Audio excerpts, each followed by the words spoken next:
नमस्कार।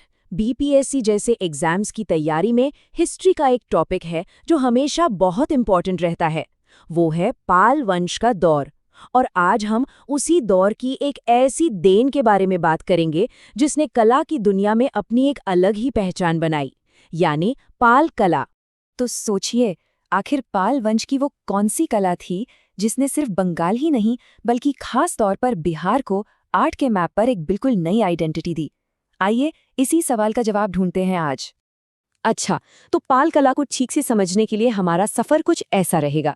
सबसे पहले एक छोटा सा इंट्रोडक्शन लेंगे, फिर देखेंगे उनकी मूर्तिकला, वास्तुकला और चित्रकला को, और आखिर में इसकी खूबियों और हाँ, कुछ कमियों पर भी नज़र डालेंगे।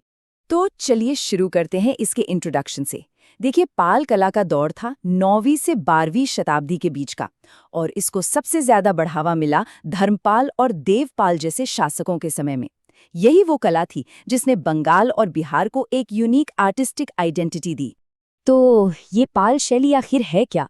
बिल्कुल आसान शब्दों में समझें तो ये पाल राजाओं के समय में डेवलप हुई आर्ट की एक खास स्टाइल थी, और इसकी सबसे बड़ी पहचान इसकी थीम, जो ज्यादातर बौद्ध धर्म से ही इंस्पायर्ड थी।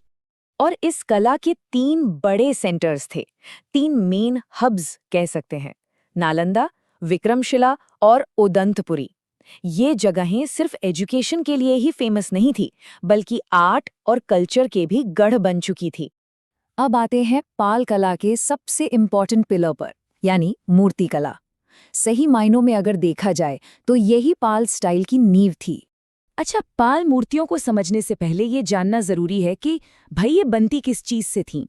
तो इसमें मेनली 3 मटेरियल्स इस्तेमाल होते थे: कांसा यानी ब्रॉन्ज, पत्थर यानी स्टोन, और मिट्टी जिसे हम टेराकोटा भी कहते हैं। सबसे पहले बात करते हैं कांसे की मूर्तियों की। इन्हें बनाने के लिए एक बहुत ही एडवांस टेक्निक इस्तेमाल होती थी, लॉस्ट वैक्स कास्टिंग। इसमें पहले मोम का मॉडल बनाते थे, फिर उस पर धातु की ढलाई करते थे। और इसका सबसे शानदार एग्जाम्पल सुल्तानगंज से मिली हुई बुद्ध की वो विशाल मूर्ति है। और हाँ, ये 2 नाम तो बिल्कुल नोट कर लीजिए, धिम्मन और विठपाल। ये पाल कला के सबसे बड़े कलाकार माने जाते हैं। एग्जाम्स में इन पर सवाल बनता ही बनता है। चलिए अब आते हैं पत्थर की मूर्तियों पर।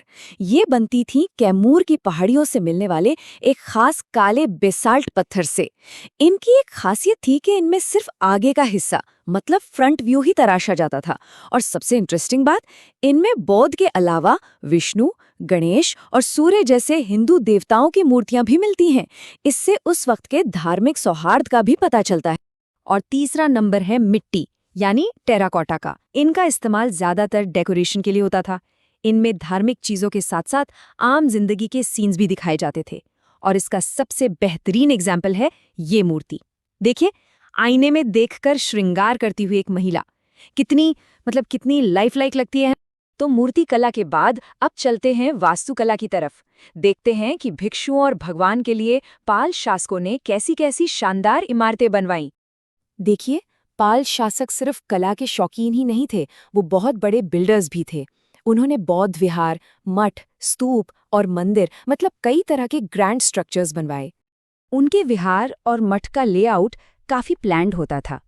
सोचिए, बीच में एक खुला आंगन, उसके चारों तरफ बरामदे और फिर भिक्षुओं के रहने के कमरे। डिजाइन ऐसा रखा जाता था कि नेचुरल लाइट और हवा आराम से अंदर आ सके। काफी प्रैक्टिकल है ना? कई पाल राजाओं ने खुद भी इसमें योगदान दिया। जैसे शासक गोपाल ने नालंदा में एक विहार बनवाया, तो वहीं धर्मपाल ने भागलपुर में मशहूर विक्रमशिला महाविहार की नींव रखी थी। पाकला का तीसरा पिलर, चित्रकला। और ये हमें 2 अलग अलग रूपों में मिलती है, और दोनों ही अपने आप में बहुत खास हैं। आइए देखते हैं। तो एक तरफ थी पांडुलिपि चित्रकला यानी मैन्युस्क्रिप्ट पेंटिंग।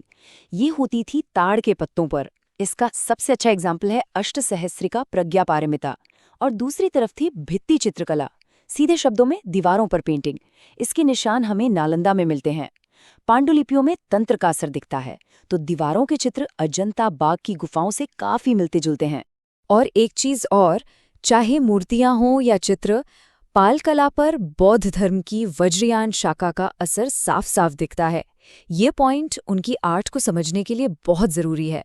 तो हमने पाल कला के अलग अलग रूप तो देख लिए, अब टाइम है इसका एनालिसिस करने का।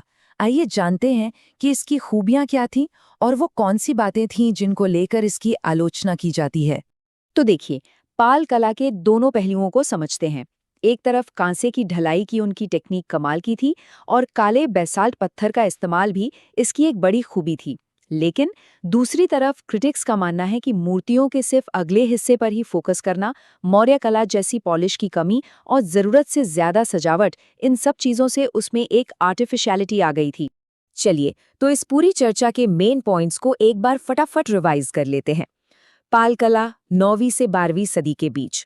मेन थीम बौद्ध धर्म, लेकिन हिंदू देवता भी शामिल। 3 मेन फॉर्म्स मूर्तिकला, वास्तुकला और चित्रकला। और 2 सबसे बड़े आर्टिस्ट धिमन और विठपाल।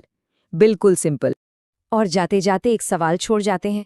इतनी सदियों के बाद पाला कला की ये जो विरासत है, ये आज हमें कहाँ दिखती है? क्या हमारे आज के मंदिरों में, मूर्तियों में या किसी और आर्ट फॉर्म में इसकी कोई झलक बाकी है? इस पर सोचिएगा ज़रूर। नमस्कार।